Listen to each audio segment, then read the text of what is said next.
Best known for Infamous and Sly Cooper, Sucker Punch Productions has dramatically moved out of their comfort zone and entered a more gruesome foreign territory. Traveling back to the 13th century, we are given a dramatized history lesson when the Mongol Empire began their conquest of Japan. You will be tasked with taking up the sword in order to protect the island of Tsushima through a tale of redemption and preservation.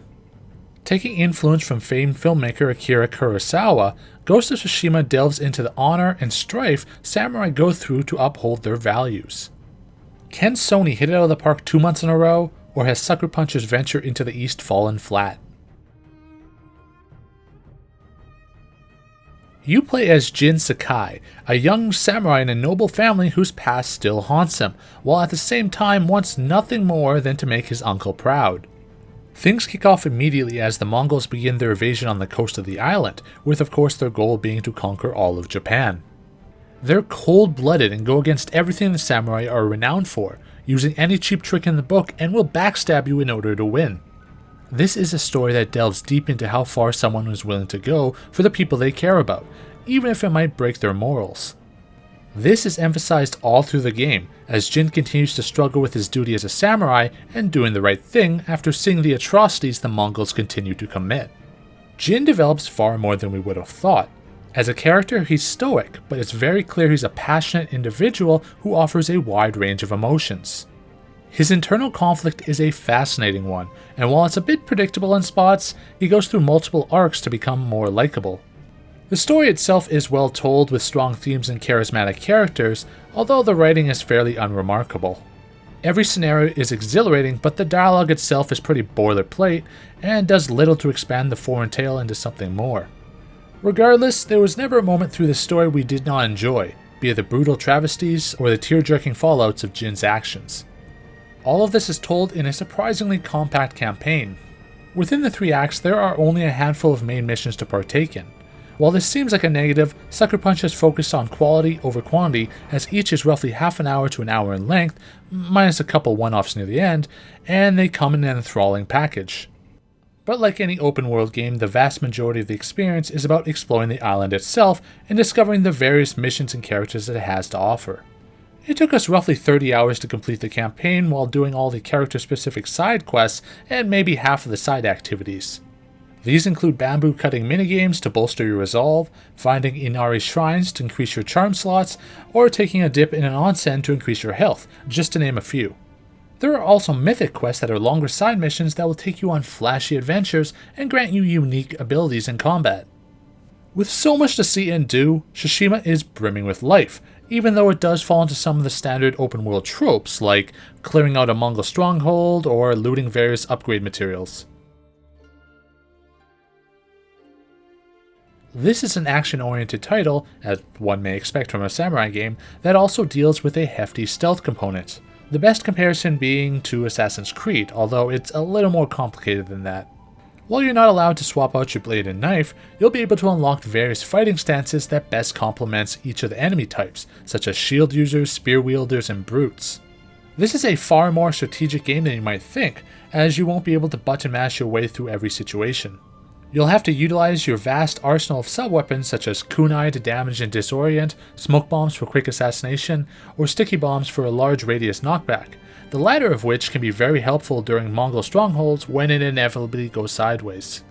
There's also an increased level of difficulty.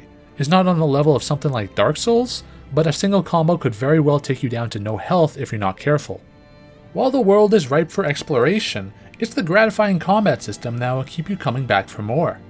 Now, as someone who generally gravitates towards a stealthy approach, I almost felt like it was more enticing to go head on with enemies, but this is primarily because sneaking around just isn't as good as it could be. It's not bad by any means, but there just isn't a whole lot of mechanics here outside of smoke bombs and hiding in tall grass. Sure, you can pull off sneaky assassinations and chain attacks that are upgraded through an extensive skill tree, but there's no way to hide bodies or easily attract enemies outside of your limited sub-items. It's the one-on-one and one-on-many fights that had me excited to keep going. I even found myself stopping to fight the simple patrols most of the time because they felt different enough to keep my interest. While combat is highly entertaining, the traversal mechanics leave much to be desired. They're not unusable, but they're very clumsy. The problem is that Jin, more times than not, will refuse to get off ledges or beams, whereas his horse is more than willing to jump off cliffs.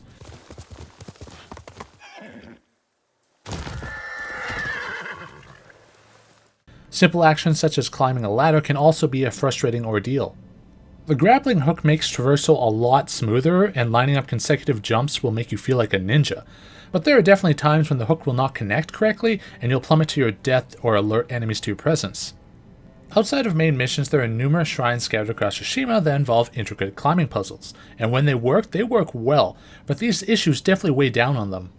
With that said, the horse mechanics are generally pretty good, as they won't buck or stop abruptly like some games.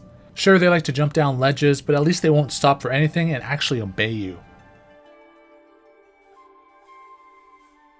After The Last of Us Part 2, we're a little spoiled in terms of visuals, and while Ghost of Tsushima isn't as technically impressive, its artistic values are majestic. The island of Tsushima has been painstakingly recreated to be absolutely gorgeous, and for an open world game, it rarely skimps on the detail. There's a multitude of colors Tsushima has to offer, not to mention traditional architecture of temples and castles. Overlooking the island on a clear blue day, to riding through a bamboo forest as thunder strikes all around you, there's an incredible amount of variety to see that will never leave you bored. With that said, some of the lighting effects can be a little overpowering at times, even blinding, where you can have trouble fighting enemies around you. Thankfully, these are less frequent than the vistas of flowers, rice fields, and autumn forests.